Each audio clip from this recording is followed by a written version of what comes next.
repertórios maravilhosos. Por quê? A Constituição, ela pode muito bem ser usada para diversos temas. A Agenda 2030. Já ouviu falar na Agenda 2030? Nunca? Pois precisa saber agora. A Agenda 2030 é um acordo assinado pelos países para melhorar o mundo até 2030. Tem 17 objetivos. Dentro desses objetivos tem erradicar a pobreza, diminuir a questão da desigualdade social, melhorar a questão ambiental, a questão da água, da vida terrestre. Muito bom. Então, dê uma lida nesses objetivos e você vai usar para um tema dentro de meio ambiente, dentro de educação, dentro de saúde, com certeza. Tá bom? Então, um repertório que a gente pode mobilizar para vários eixos temáticos, eu não perderia de vista. E a DUDH, que é a Declaração Universal de Direitos Humanos. Um ótimo repertório que fala sobre a questão da igualdade, por exemplo, tá bom? Olha aqui um modelo de frase. Embora o artigo 6º da Constituição Federal assegure os direitos sociais fundamentais, a negligência governamental na implementação de políticas públicas inviabiliza o acesso efetivo a esses direitos. Aqui nós temos também, você pode usar repertórios negativos.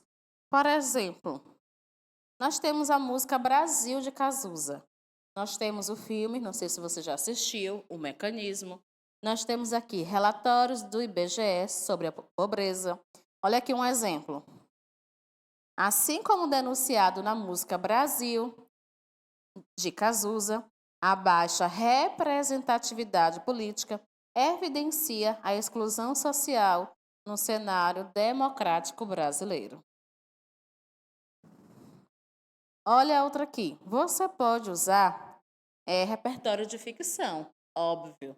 Então, nós temos aqui a série Nicolau, 1984, de George. Nós temos Admirável Mundo Novo. Aí vem um exemplo. A série Black Mirror simboliza os riscos de manipulação tecnológica, realidade que se confirma na atual disseminação de fake news, comprometendo a formação de uma consciência crítica no Brasil. Aqui nós temos um repertório histórico. Claro que você pode usar ditadura militar, você pode usar a escravidão, racismo estrutural, você pode usar a colonização e a exclusão educacional.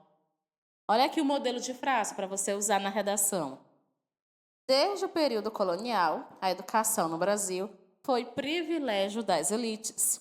Fato que ainda reverbera na ausência de base educacional entre as classes populares. Claro que você pode usar também um repertório de atualidade, tá bom? Como pesquisas do IBGE, dados, notícias, sempre com a fonte, não vai esquecer. Lembra do PPL? Pertinente, produtivo e legítimo quer dizer a fonte? E aqui nós temos o modelo. Segundo dados recentes do IBGE, mais de 30 milhões de brasileiros vivem abaixo da linha da pobreza, evidenciando a perpetuação do mecanismo da desigualdade social no Brasil.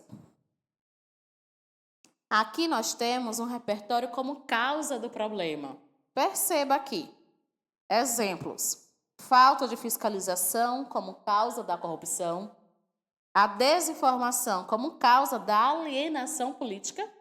Porque você não tem informação, é você facilmente alienada, manipulada, controlada, tá? A falta de escolas públicas como causa de desemprego juvenil. Como é que eu vou conectar isso, Gerson? Olha um modelo aqui de frase para você adotar em sua redação.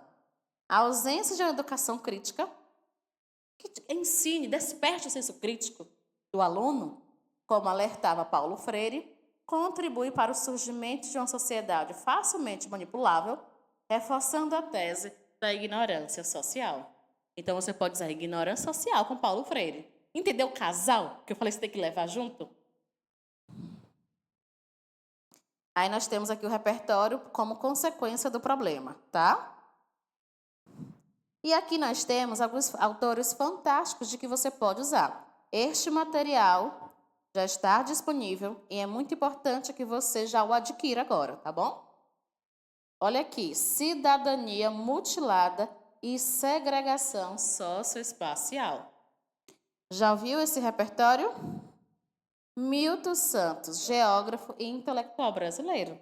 Então, Milton Santos, ele denuncia a existência de uma cidadania mutilada, ou seja, o Estado atua de forma seletiva, oferecendo direitos plenos apenas a determinadas regiões ou grupos sociais, enquanto outros vivem à margem, sem acesso real à educação, saúde, moradia ou mobilidade urbana.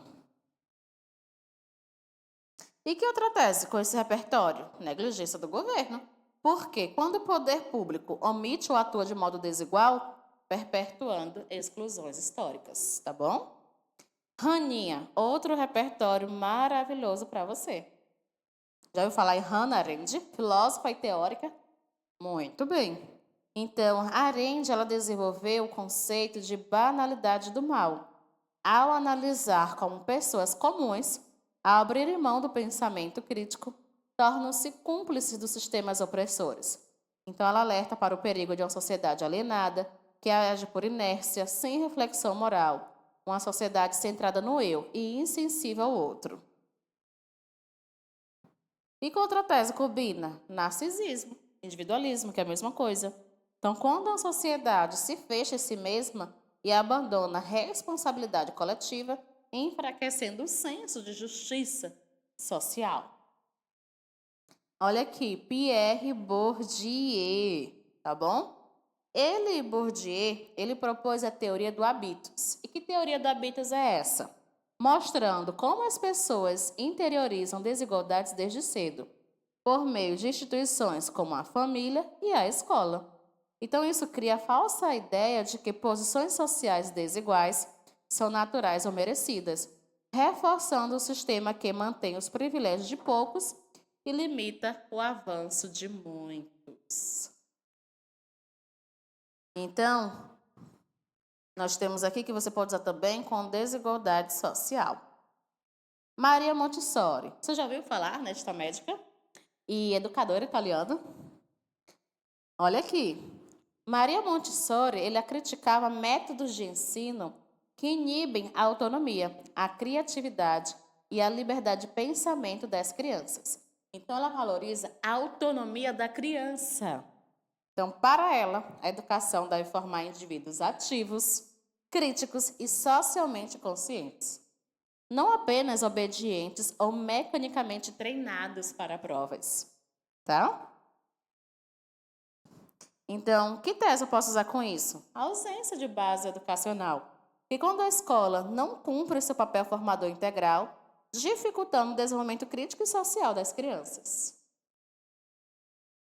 Aqui nós temos Ralph Dahrendorf. Ele é perfeito para criticar a anomia e a banalização das leis. Olha aqui. Ralph Dahrendorf alertava para o risco de anomia, situação em que as normas legais perdem sua força por falta de aplicação ou respeito.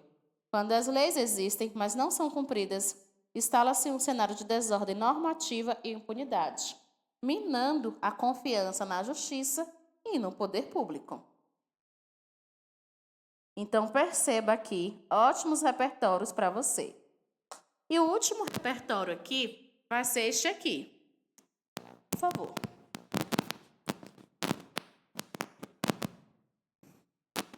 O cidadão de papel e a fragilidade dos direitos. Nós temos aqui o livro Cidadão de Papel, do jornalista brasileiro Gilberto de Maistre, e ele denuncia o abismo entre o que está na Constituição e o que realmente é garantido ao cidadão na prática. O que ele chama de cidadão de papel? Observe, aquele que possui direitos apenas formalmente, mas não os vê efetivados, revelando assim a inoperância do Estado. E como é que isso aparece na realidade, Ergesse? Mostra para a gente, olha aqui, eu provo. Povos periféricos sem saneamento, sem saúde, sem segurança, falta de políticas públicas para efetivar direitos constitucionais, crianças com direito à educação, mas sem acesso a escolas de qualidade, tá bom? Então essa tese é perfeita para usar com a negligência do governo, quando o Estado não transforma a lei em ação concreta, deixando parte da população invisível e desamparada, tá bom? Muito obrigada por ter assistido e ter ficado até agora.